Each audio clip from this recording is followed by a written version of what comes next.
नमस्कार जय जगन्नाथ संग मैंने आज टॉपिक टी होची अगस्ट 15 भाषण 2024। सम्माननीय सभापति महोदय, पूज्य गुरुजी गुरुमावृंद, एठारे उपस्थित मोर छोट बड़ भाई भौणी एवं मोर सहपाठीगण, आज पवित्र स्वाधीनता दिवस अवसर में मत कि कहबार सुजोग मिलथिबारु मु मो निजको धन्य मन करुची। आज आम एठारे कहीं उपस्थित होइछे ताहा आमे समस्ते जानिछे। आज हेउची अगस्ट 15 तारिख 2024 मसीहा आम देश भारतर 78तम स्वाधीनता दिवस। प्रथमतः मु आपण मानंको आज एई पवित्र स्वाधीनता दिवस उपलक्षे मो तरफ आपण मानंको अनेक शुभेच्छा और शुभकामना जणाउछि। आजिर दिन आम देश भारतर इतिहास रे लेखा जाइथिबा एमिति एक दिवस जहाकु सदा सर्वदा एहिपरि उल्लास और उत्कंठार सह पालन कराजिब। कारण दीर्घ 200 वर्षर शासन परे आम देश भारत अगस्ट मास 14 तारिख मध्यरात्रि रे स्वाधीनता लाभ करिथिला।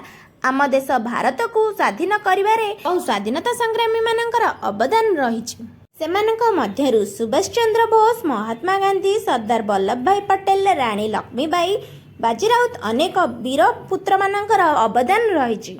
आम देश भारत 1947 मसीहा अगस्ट 15 तारिख स्वाधीनता लाभ करथिला।